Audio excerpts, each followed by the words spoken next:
You're listening to Where You Live with Gene and Tony.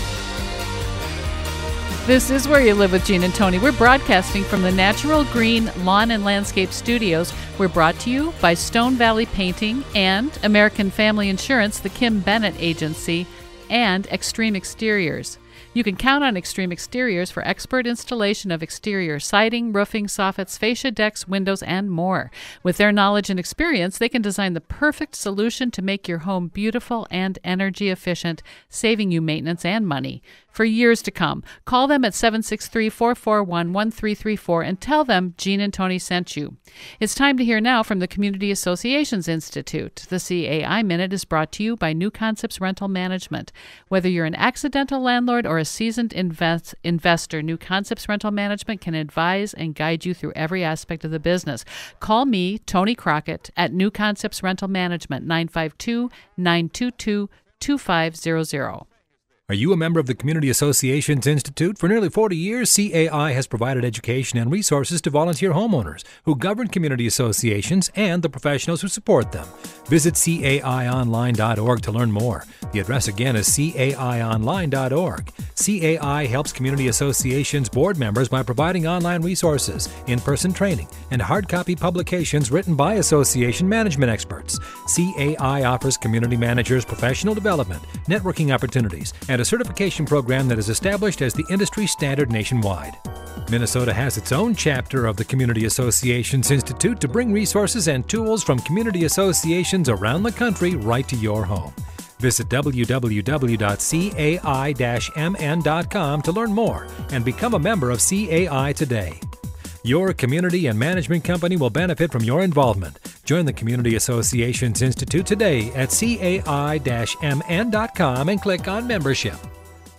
Well, Gene, our story has been about a homeowner in a homeowners association who is such a vile neighbor and so difficult for everyone involved in the association that the association went to court to try and force her to sell her home and move out. They said no less than five physical assaults. Physical assaults. And then verbal abuse, threats, and intimidation. Now, we talked about whether or not an association should have the right to do that. You think they should have the right. I think they should. And in many cases, you think they do have that right. I think they do. I don't think that this is something that probably has been enforced or people have gone this route. I think a lot of times what will happen is in the past, people have had disagreements with the board. There's been dissension.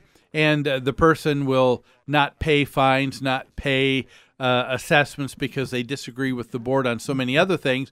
And the association is able to, in some cases, get rid of people just because of non-payment of their operating assessments. Sure, they can ultimately foreclose the lien, the association's lien on the property. Yeah. And that would probably be my advice to a homeowners association as their ultimate power, but because I don't think I've read in documents that it specifically says an association has the power to force someone to sell.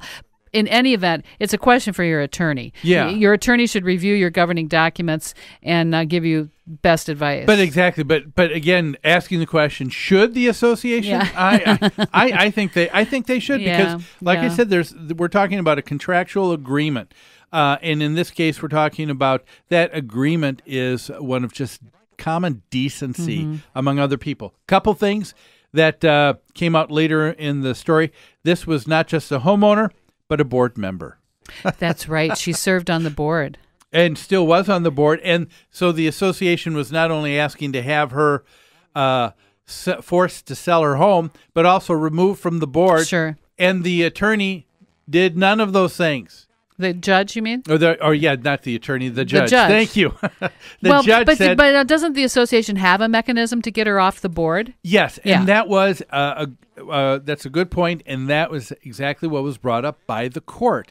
It said that even though the association wanted to have her removed from her position on the board, the court refused to do so on the basis that it was not a proper subject matter for a compliance order. He said the court concluded that the state act on associations contained all of the required provisions for owners to call a meeting for the purpose of removing a director.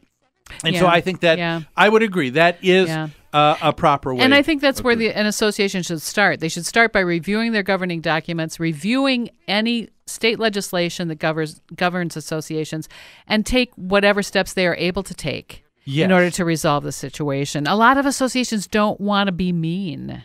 They don't want to actually bring the consequences to the table, and you really need to do it. But don't you think that's kind of what the judge did here? A little bit, because he agreed that we're talking about. He said, I know that there's been no property damage and nobody's been injured, but these things are leading to that. He recognized that quiet peace and enjoyment of the property was not being had.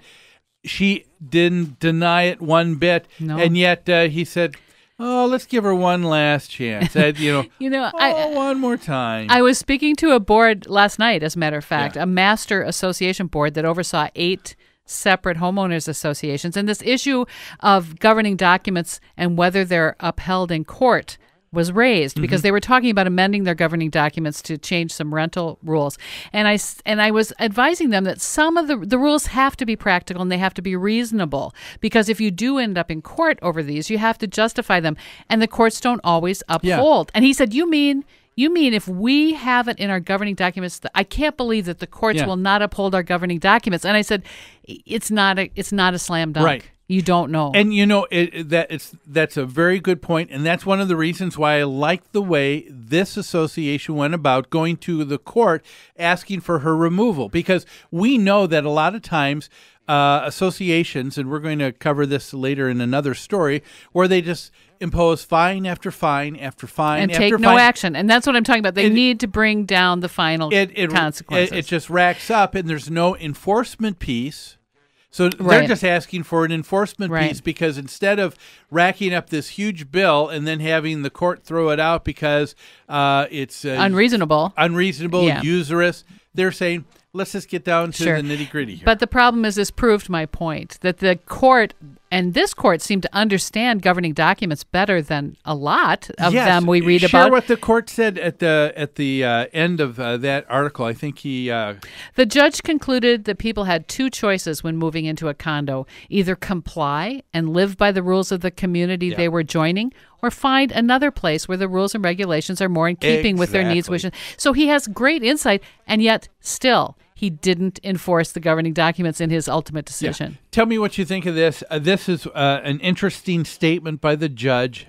He said the court is confirming that it has a duty, that it was duty bound to give the condominium association the assistance required to ensure compliance. Did the court do that in this case? I don't think they did. No, I don't think they did either. That's a contradiction to what his actual decision was. Yes, he had great insight. I agree with you as to how an association needed to be run. If you want the person off the board, other people were elected that person, go back to that body to unelect them. Follow your state act, follow your governing documents. That's right. But here they had someone, so they were saying, we think that we have someone that is showing no signs whatsoever of any kind of compliance or desire. Yeah. And she did not deny it under oath and in court. That's right. So they said, can you help us out here?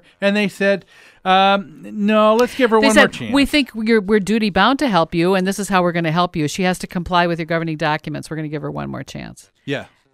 That was not much of a decision. Oh, yeah. There was nothing here to assist or help them. The association was asking for the compliance piece from the judge. Why couldn't the judge have said something like, I tell you what, instead of just giving her one more chance, how about saying, you know what, you're on your last legs here. Mm-hmm. I'll give you one more chance. However, in the next 2 years, if you violate anything, and then you specify it, and you say, if you violate anything, according to this court order, the association will have the right, and this court will agree to forcing you to move. That's a great suggestion. There should be a consequence at the end of all this. Yes, but right now they're going to have to go back and do the whole thing all over. That's what it sounds like. And they're going to have to pay all that money again. That's what it sounds like. If the judge really was serious about being duty-bound to assist them, I think that's what he could have done in the very least. It's something else. I tell you. Well, we need to take a break right now looking at the clock on the wall, so let's do that before we get into our next story. Don't go away, folks. A lot more of Where You Live with Gene and Tony after these messages.